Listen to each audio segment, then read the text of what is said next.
unapokuwa una run YouTube channel, usidhani kwamba unafanya biashara ya content kama content.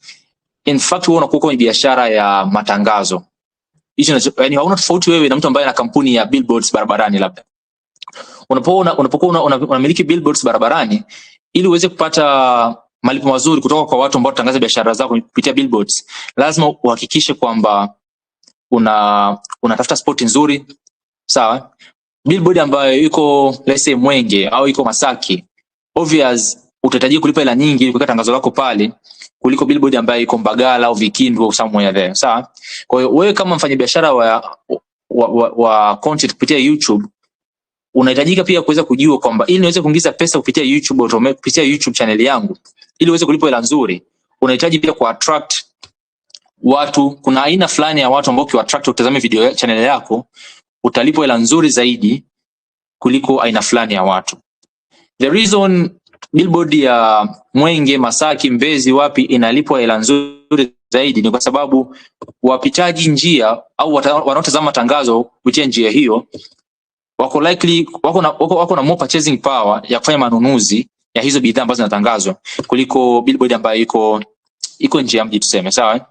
Nisingataja majina ya maeneo nikaumiza feelings za watu.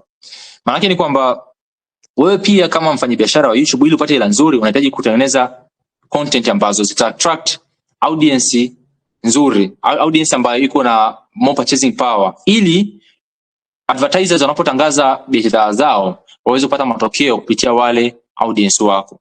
So as you are building our channel, mbele tuje kuona tutafanya ni kama vile reverse engineering. Tutatengeneza channel yetu in such a way ambayo itatuweka katika strategic position ya kuweza kulipwa hela nyingi zaidi kutokana na watazamaji wanaotazama video zetu, ili tuweze kunufaika zaidi. Sababu again kwenye mfano wa billboard ambayo inatengenezwa na iko Mwenge, gharama kutengeneza ile billboard huenda ni almost the same na gharama kutengeneza billboard ambayo inaenda kwa nje ya mji mfano, sawa?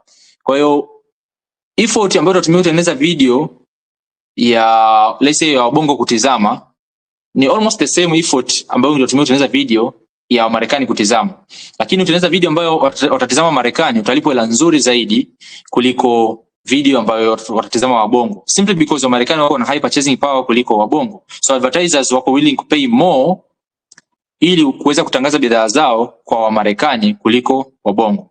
So as you are building our channel, tunatengeneza katika mazingira ya kuweza kuattract hao watu wa mataifa yaliyoendelea, Marekani, Europe, Ulaya na wapi, ili waje kutazama content zetu, ili advertisers watulipe hela nzuri, tuweze kuingiza hela nzuri zaidi.